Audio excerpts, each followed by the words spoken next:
Salut Jean-François. Jacques, comment vas-tu? Bah ça va bien. Écoute, tu es venu nous parler de App4MOOC aujourd'hui? Oui, puis surtout des usages qu'on peut en avoir pour accompagner les apprenants à distance. Tu connais ma marotte. Oui. Écoute, aujourd'hui ils sont tous là, donc c'est parfait. Bah, c'est parfait. On va pouvoir en profiter. Okay. Bon, écoute, je récupère mon portable parce que j'attends des push sur mon application. D'accord. Et je te laisse la main pour nous expliquer tout ça, comment ça fonctionne. Ok, ça marche. Ok, à tout à l'heure. Tout à l'heure, ouais. Bien, alors oui, on va essayer de parler aujourd'hui un petit peu de l'utilisation qu'on peut avoir des applications smartphone pour accompagner des apprenants à distance, donc dans des digital learning, dans des e-learning, dans des MOOC, ce que l'on souhaite. Alors vous savez, le principal enjeu du tutorat, c'est de faire circuler des signes de présence. Alors pour cela, il y a plusieurs éléments qui sont à prendre en compte.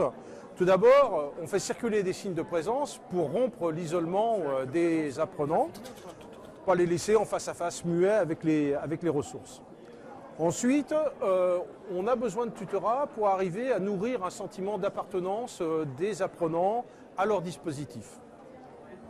Enfin, il est nécessaire d'engager les individus dans leur apprentissage et pour cela, la circulation des signes de présence est très importante.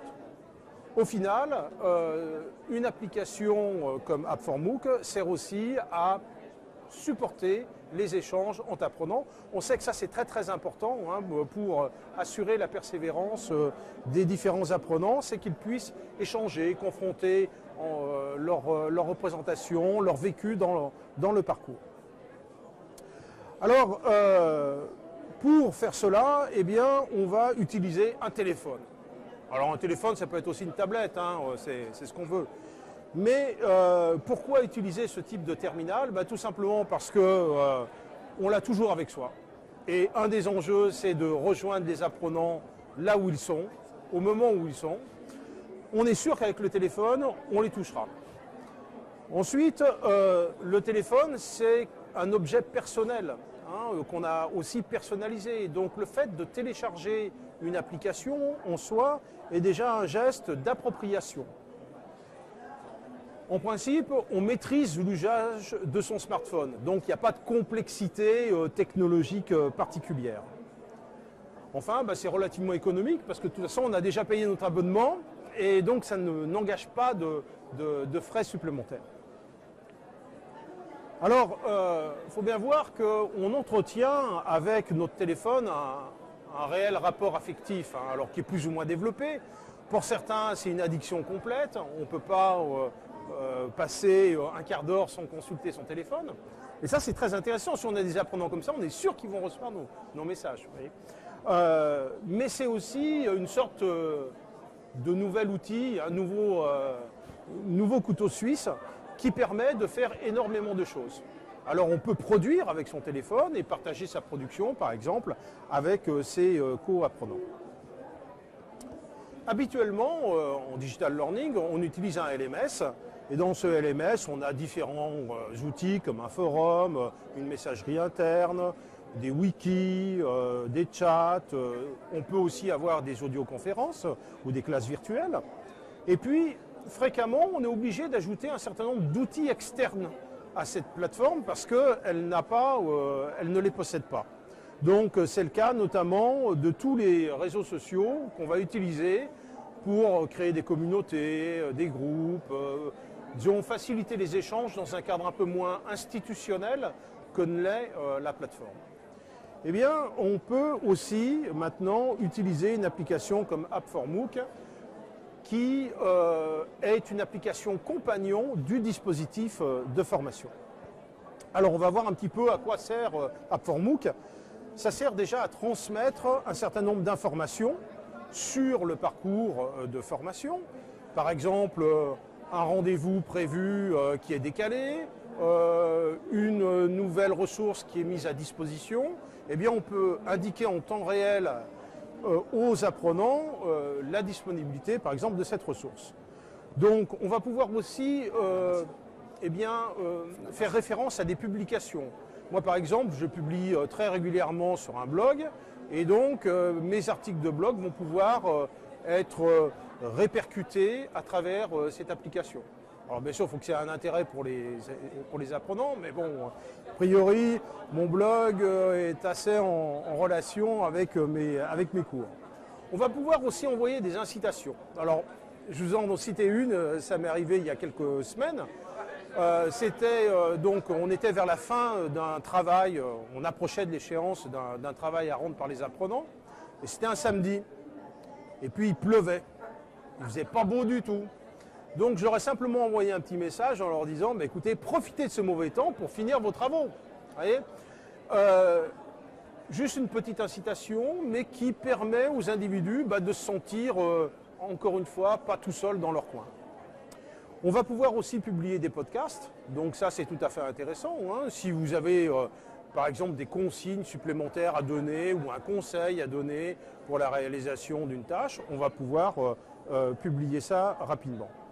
Il y a aussi un agenda, bon un agenda ça peut servir, hein, bien évidemment. Alors, la grande fonction intéressante de ces applications, c'est que le push. Hein, le push qui va permettre d'envoyer des notifications ciblées. Vous souhaitez envoyer un message à un groupe d'apprenants en particulier, vous allez pouvoir le faire.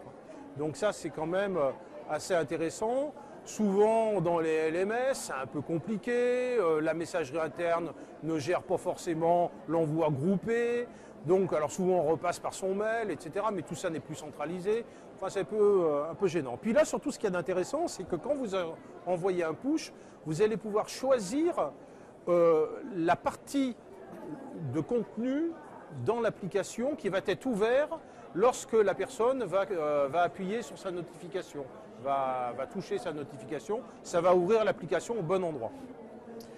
Donc bien sûr, elles peuvent être programmées, ça veut dire que vous pouvez passer même un samedi tranquille, il suffit d'avoir programmé le vendredi.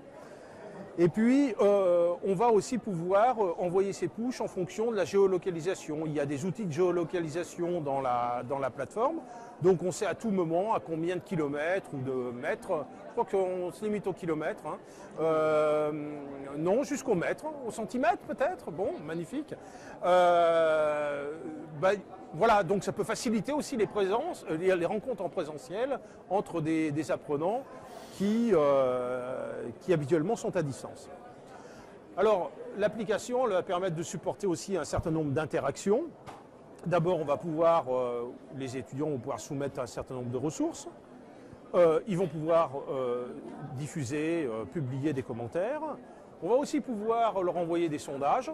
Bon, vous savez, les sondages, c'est une interaction qui souvent ne se suffit pas à elle-même, mais est déclencheur d'une suite d'actions. Hein. C'est facile, c'est aisé, on clique, et puis voilà. Donc on peut lancer des sondages, et puis on va pouvoir aussi publier des QR codes, ce qui va permettre par exemple de renvoyer à, pourquoi pas, une page qu'on a dans le LMS. Hein. Voilà. Enfin, il y a une communauté, donc j'en ai parlé un petit peu. Bon, chaque utilisateur a un profil, il va s'authentifier, il va être géolocalisé. Donc ça fait partie des autorisations que l'on accepte lorsqu'on télécharge l'application. On va pouvoir gérer des groupes et puis on va pouvoir diffuser du contenu en live aussi, ce qui peut être, ma foi, tout à fait pertinent à certains moments. Voilà grosso modo ce qu'on fait avec cette application App4MOOC. Moi actuellement je l'utilise dans un diplôme, un DU qui s'appelle Cofordy, qui sur 90 heures forme à la scénarisation et la production de parcours e-learning. Et donc les étudiants ont téléchargé cette application sur leur smartphone. Et donc on commence à avoir des retours. Je n'ai pas encore fait l'évaluation parce qu'on est en plein dedans, mais déjà j'ai eu des retours de la part de certains d'entre eux qui apprécient beaucoup cela. Je suis en train aussi en discussion avec un client qui va lancer un MOOC dans les prochaines semaines pour un très grand nombre, plusieurs milliers, même ça se compte en dizaines de milliers d'apprenants qui sont inscrits. Et on va utiliser une application comme celle-ci, là aussi pour atteindre tous les objectifs que j'ai pu vous énoncer jusqu'à maintenant. Alors si vous voulez, je veux bien répondre à vos questions et je tiens à vous signaler aussi que demain, vous aurez une conférence là, beaucoup plus nourrie de présentation d'App4MOOC, qui est un service qui est proposé par la société Learning Touch et donc il y aura une conférence de Jean-François Lecloarec et qui vous détaillera certaines fonctions que j'ai survolées là par rapport à mon propos d'aujourd'hui.